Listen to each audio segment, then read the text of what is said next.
Welcome everybody to an all-new Downright Sports. It's your boy Brent Reed, and once again, thank you for watching here on YouTube. Subscribe at the bottom. It's a very special show as we do a baseball preview show, and back and helping me again is my producer, director, camera, coordinator, makeup artist.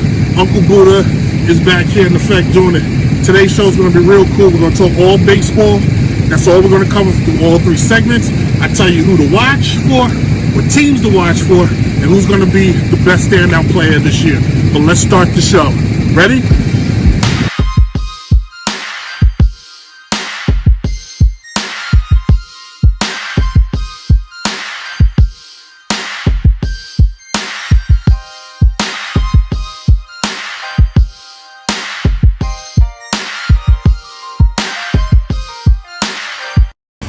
So the MLB season last year was insane. It was crazy, right?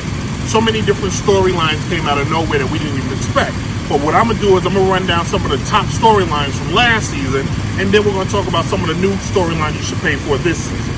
So last year, the Yankees, 30 guys went on the IR, the injured list, right? And the Yankees still found a way to win 100 games and win the American League East and go to American League Championship game where they lost in Game 6, where they almost went to 7, but they played the Houston team, which we're going to talk about in a second.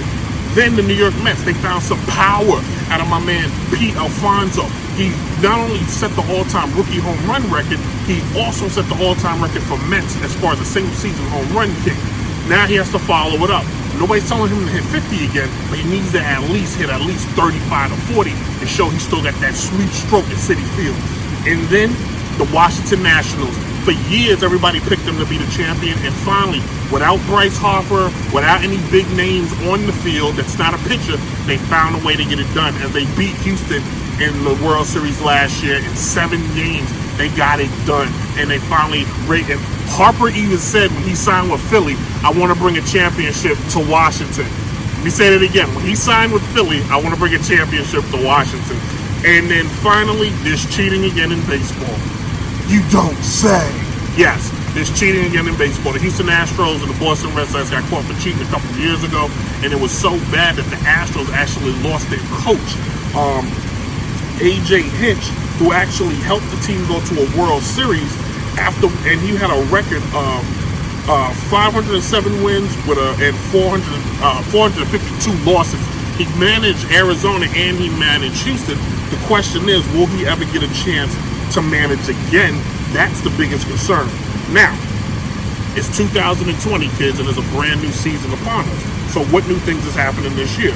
Well, Joe Madden, former manager of the Chicago Cubs, who actually is the only manager in over 100 plus years to bring the Cubs a World Series, is now gone. He's leaving Chi-Town for Tinseltown, as Joe is now the new manager of the LA Angels, the Anaheim Angels of LA, of California, whatever you want to call them. He was a bench coach there for many years under Mike Scioscia, but now that Scioscia's gone, he's going to take over. And then Anthony Rendon is going to join him in LA. He's leaving Washington for the Angels. They signed a big contract. He's now got Mike Trout batting behind him. He doesn't have, if he killed it in Washington, imagine what he may do in LA. And then the Yankees, they went and joined the Cole business as they signed Garrett Cole to a big 9-year contract worth a lot of money. Cole is now the ace of the Yankees. Last year, the guy had a spectacular season. We're going to talk about that as one of my players to watch list. And then the Red Sox, they cleaned house. They got rid of Mookie Betts. They got rid of their president. They got rid of their manager. They got rid of everybody. The only person left is the mascot, and it's a stupid mascot to begin with. They should get rid of him too. In fact, the whole team should just go away. Who needs Red Sox, right? And then finally, we talked about it. The Houston Astros got caught for cheating. Cheating? How? They were banging on a trash can, like Doug Funny used to sing back in the day, as they were stealing signs and helping them win the World Series in 2017, and maybe almost helping them win it last year. But there was rumors that the Nationals heard that there was cheating going on, and they knew to change their signs for every pitch. Smart, right? Anyway, when we come back in the next segment, we're going to talk about what teams to watch, what teams you should probably look for, what teams may surprise you in the next segment. Hey, we're Downright Sports, and it's real noisy out here. We're at the batting cages. Timmy, wrap it up. All right, check it out. So the season's on upon us. We're only just a few weeks away from the baseball season, 2020 season. So you need to know what teams you need to look out for. Here are my teams you need to watch. The Los Angeles Dodgers, the Phillies, the Houston Astros, the Chicago White Sox, and the New York Yankees. Starting with the Dodgers, Cody Bellinger, he's doing it again. He won another MVP award. The guy won the Triple Crown for his team as he led the team in batting average, home runs, and RBIs. What? And then you're telling a guy who already had a great team the year before and had a great year that he's going to have a former MVP batting either in front of him or behind him. Mookie Betts, you can't beat that. Mookie adds so much, just not defensively, but offensively. They did lose Hugh. I'm not even going to butcher the guy's name. I put the word on the bottom, okay? That's who they lost. He went to the Blue Jays. Moving on. But they did gain David Price. And David Price is a former Cy Young World Series pitcher that's going to have Clayton Kershaw pitching ahead of him. That is a great combo for two guys in their very young 30s that have more baseball to prove than less baseball to gain. That's crazy. I like that. Somebody should write that down. And then we move on to the Phillies. What did the Phillies do? They key player, Bryce Harper. Last year, he had a breakout season with Philly despite not making the playoffs. He led the team in home runs. His batting average is always low in the 200s because he's a big swinger, but he led the team in RBIs. They also had JT Romero, who they got from the Florida Marlins the year before, who had a very good year, but they're going to need him to have even bigger year. And then when you add a guy like Didi from the Yankees, who's got the pedigree of a champion and of a winner, he now makes that lineup and that defense better. And then you got a manager who won a World Series in Joe Girardi, who's going to now take Bryce Harper, put him under his shoulder and say, hey, I've managed Derek Jeter, kid, and you got a lot to live up to if you want to be compared to Derek Jeter. They also added Zach Wheeler from the Mets, who's around a career average 12-game winner, but he's a horse who's going to get it done somewhat. All right, and then we got the Houston Astros. We're not going to break down their roster. The question is, can they win after being called cheaters? Everybody's going to hate them. Fans, players. The only people that will love them is their mother, and I heard some of their mothers don't like them.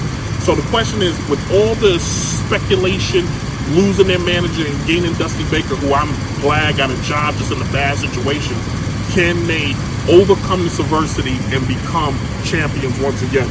And then the White Sox, right? The White Sox. Who the hell has heard about the White Sox? Well, the White Sox got some real good talent.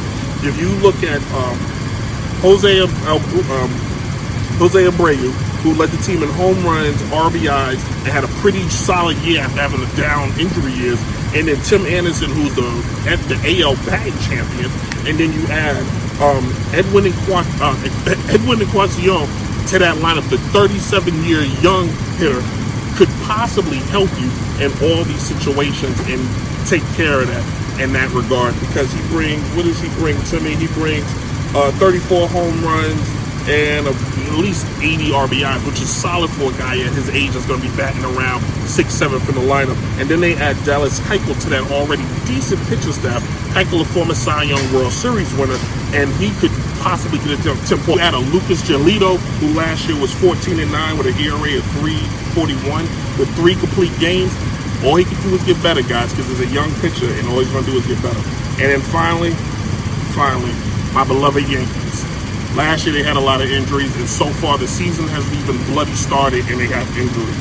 You're talking Judge, Luis Severino, James Paxton, Gary Sanchez, Giancarlo Stanton, Aaron Hicks. That's a starting lineup, are all hurt already. Aaron Judge may not play the rest of the year. Giancarlo Stanton, we don't even know what the hell is wrong with him. James Paxton won't play for the first 2 months. Luis Severino's out for Tommy John surgery. And Aaron Hicks is the worst free agent signing the Yankees have ever done. So, can the Yankees get it done? Yes. All the pressure is going to be on Gabriel Torres and Gio. I'm not going to butcher his last name. These young men last year had Gabriel, 38 home runs, Gio, 21 home runs. These are guys that's not even 25 yet. And they're going to have to carry the team with some of the other supporting cast. If the Yankees got it done last year, they can get it done this year. Who's going to make the playoffs? I'm not going to break that down because it's too early to tell you. But I will predict that the World Series winner will come out the American League again. And I have an inkling that if the Yankees pick up one more pitcher, this is the year. The Yankees did it for the first time since the early 1900s. Get it out your mouth, Brent. The Yankees didn't win a World Series in the last decade. We got a lot of work to make up on. Aaron Boone's going to be looking for a job real soon. All right, when we come back to wrap the show, we're going to talk about what players to watch out for. All right? Downright Sports.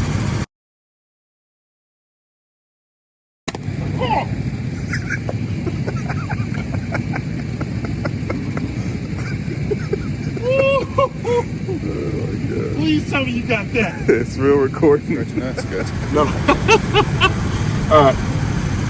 All right, guys. So we're gonna wrap the show up here. The way I'm looking at it is there's a couple players you need to watch out for this season. Garrett Cole for the Yankees, Anthony Rendon of the Los Angeles Angels, Christian Yelich of the Milwaukee Brewers, Mookie Betts of the Dodgers, and Ketel Marte of the Arizona Diamondbacks. For you to think I'm just picking guys whose names I only know. Garrett Cole last year, 20 wins, 5 losses. His ERA, you see the stats at the bottom. For him to make up the contract he's got to have a career like CeCe. You got to at least have 1 World Series. You got to have a bunch of playoff appearances, and you got to be that force. You got to be, every time they pick on you, you come through and you at least go 9-8 strong. You can't be a 5-inning and done pitcher. If you're a quick pump and dump, you're going to get booed out the Bronx and you won't make it 9 years. I can promise you that. Anthony Rendon, the pressure on Anthony is out the window. He has nothing to worry about because he went from the East Coast to the West Coast. So we know one thing, when games come on at 10 o'clock, people pay less attention. But coming off winning the World Series to a team that's hungry to get back to the playoffs, and having a guy like Mike Trout, hitting either in front or behind you, it's going to make for a dangerous lineup. If you see what Rendon did last year, all he has to do is do 10% of that, and he'll still have a great season. Nobody's asking him to hit 40 or 50, but if he can do some of that, he'll do good. Pay attention to the announcements, guys, because we're at the putt, so pay that no mind, all right? And then if you look at Christian Yelich last year, the guy was going to win another MVP. Clearly was going to win the MVP again, but got hurt towards the end of the season, and they took the MVP award away from him and gave it to Cody Bellinger, who also had a great season too. But Christian Yelich had a fantastic year. 44 home runs, 97 RBIs, and he batted .329 with 30 stolen bases. That's a lost art, kids, and he still got it. So I'm looking forward to him having a bounce back year and maybe winning the Triple Crown. I'm saying it here first. Christian Yelich is going to win the National League Triple Crown, the first one since the 60s. The early 60s. And then you got Mookie Betts. Mookie's now going out to the Dodgers. He's going to play with Cody and those group of guys out there. That's going to be a murder's row in California. If you're the Giants, if you're Arizona, if you're the Padres, just give up. The year's over, all right? The Dodgers got in the bag. Mookie won't win another MVP, but he will win Silver Slugger, and he will be a key on that team. And then finally, we got my man Marte of the Arizona Diamondbacks, who finished tied for the batting title last year. This young man, 6 seasons in the game. You see what he batted last year. He's going to be critical for the Arizona Diamondbacks. It's important that they build a team around this young man because he is a trade away from being a superstar. Trust me when I tell you that. Those are my players to watch. Who's going to win MVP? It's too early to say, guys, but these are the players you should watch for. If you would bet money, I will put money on that. Cha-ching! All right, check it out. Thank you all for watching. It's been cool. Subscribe at the bottom. Hit us up at Instagram and Twitter.